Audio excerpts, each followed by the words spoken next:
चहा, गरम गरम चहा, बिस्किट, गरम गरम भजी खायला मस्त आहे. मी धन्वंती, माझ्या ब्लॉग चॅनलमध्ये तुमचं खूप खूप स्वागत आहे. बघा, दिवसाची सुरुवात देवपूजेनं झाली. दिवा लावला, देवपूजा झाली. आता चहा वगैरे ठेवते. अच्छा, स्वयंपाक करायला चालू आहे. स्वयंपाकात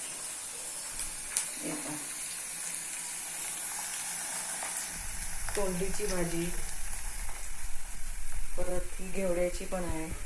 तांदूळ भिजत घातलाय. कुंदरीची भाजी पोरं खात नाहीत, पण कुंदरीची भाजी असं तळून वगैरे केली की चांगली लागते, म्हणून 2-2 भाज्या करणार आहे. एक भाजी कोण खाते, एक भाजी कोण खात नाही, असं मला 2 भाज्या कराव्या लागणार आज. हे बघा, अशी तळून कुंदरीची भाजी करायला. मिस्टरांना तर असं फ्राय केलेल्याच भाज्या आवडतात. काल पण बघितलं, भेंडीची आणि बटाट्याची फ्रायच केली. आत्ता पण ही तोंडलीची फ्रायच कर म्हणायला लागेल. मग आता त्यांच्यासाठी फ्राय भाजी करायली आहे. मला घेवड्याची भाजी आवडते. माझ्यासाठी ही अशी भाजी करणार आहे मी. ही अशी तुरीची डाळ घालून अशी भाजी करणार आहे मी. चला, वरण करायचं आहे, भात करायचं आहे. स्वयंपाक करते आणि मग भेटते तुम्हाला. चला, हे पहा, तोंडलीची भाजी झाली. हे बघा, ह्याच्यात पण थोडंसं बटाटा बी घातलाय मी. 1-2 बटाटा घातलाय. फ्राय भाजी झाली. चपातीचं पीठ मळलंय, चपात्या करायच्या आहेत. ही घेवड्याची भाजी, तुरीची डाळ घालून. हे वरण आणि बघा, ते शिट्टी व्हायला लागली आहे. भात आहे हा. आज पण गडबड आहे. आज पण सेकंड शिफ्ट आहे मिस्टरांची. 11 वाजत आले, त्यांना जेवायला पण द्यायचं आहे. चला मग स्वयंपाक करून घेते सगळा. दूधवाला 2-3 दिवस आला नाही, त्याचं लग्न आहे. हे बघा, इकडं कसं दूध पॉकेट भेटते. विजया, आपल्याकडं कसं अमूल, वारणा वेगवेगळ्या प्रकारचे भेटते ना. इकडे बघा, ही विजया. चला मग, दूध गरम करायचं आहे. तो आता 10-12 दिवस येत नाही. चला, दुपारचे 2 वाजले. आमचे जेवण वगैरे झाले. भांडे वगैरे घासून झाले. पाणी पण आलं नळाला. पाणी पण नळाला आलं.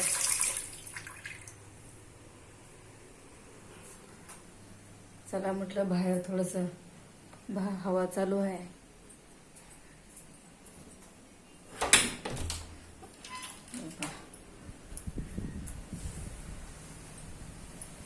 हवा चालू आहे.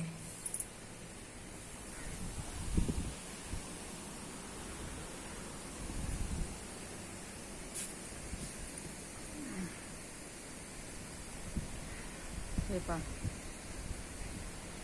हवा चालूच आहे. बघा, मस्त वारं चालू आहे.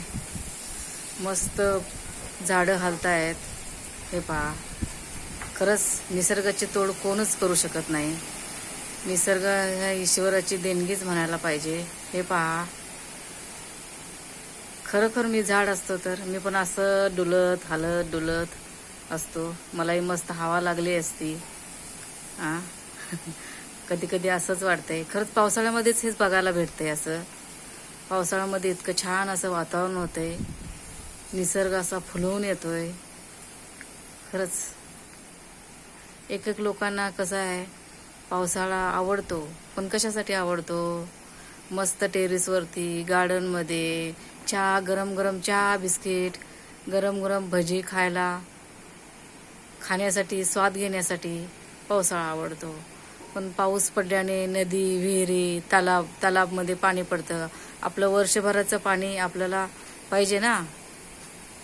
पाण्याचा पुरवठा एकेकाच्या मुखात एक थेंब जाण्यासाठी.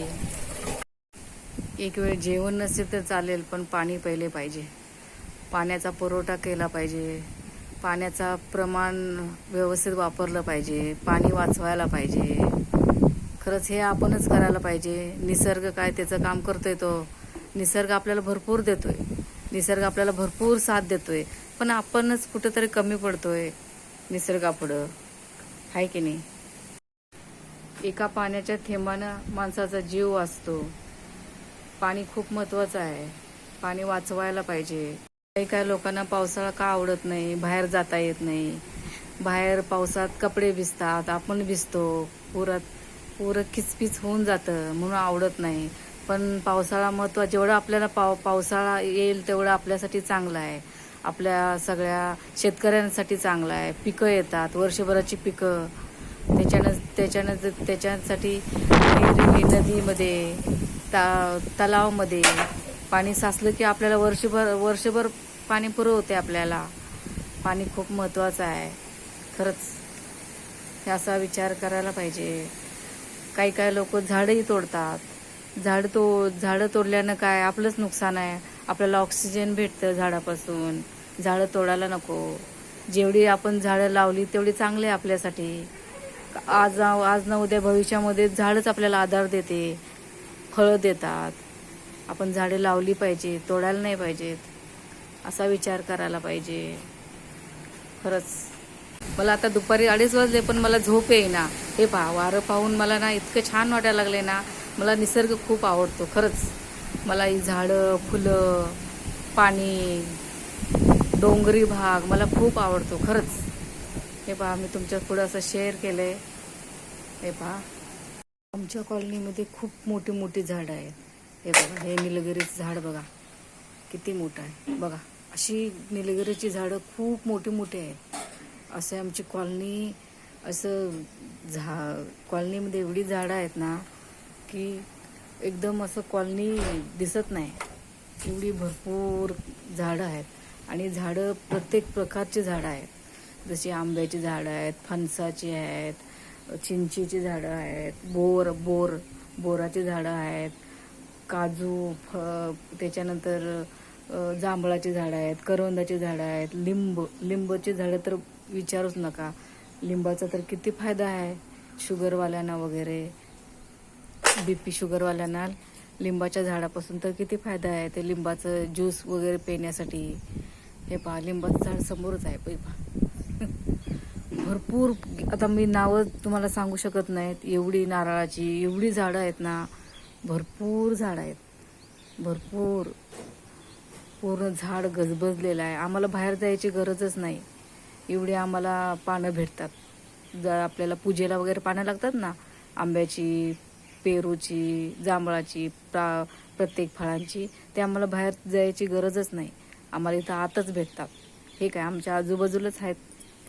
हे आंब्याचं, फणसाचं हे आजूबाजूलाच आहेत. आम्हाला बाहेर जायची गरजच नाही. असं झाडापासून फायदा होतो. 7 वाजले. हे पहा, दिवाबत्ती झाली. स्वयंपाक करायला चालू केलंय मी. भात केलाय.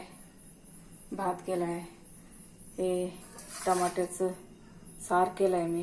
हे बघा, असा रोज तुरीची आमटी, तुरीचं वरण खाऊन कंटाळा पण आलाय आणि पित्त पण व्हायला लागले ना, असं जळजळल्यासारखं व्हायला लागले. म्हणून टमाट्याचं सार केलाय. भाजी पण करायची आहे, बघू, ढबू मिरचीची, नाहीतर घेवड्याची, नाहीतर कारलीची. मिस्टर आले ड्युटीवरून, त्यांच्यासाठी आता गरम गरम भजी, पालकची भजी करते. हे बघा, मस्त असं खुसखुशीत. हे बघा, भाजी काही केली नाही, म्हटलं भजीच करावं म्हणून हे पहा भजी करते. चला मग, त्यांना गरम गरम भजी देते, जेवायला देते. चला. रात्रीचे 10:30 वाजले. मिस्टर ड्युटीवरून आल्यानंतर आम्ही सर्वजण जेवलो. जेवल्यानंतर मग भांडे वगैरे झाले. तुमचं जेवण झाले का? असं आजचा व्हिडिओ आवडला असेल तर लाईक करा, शेअर करा, सबस्क्राईब करा. धन्यवाद.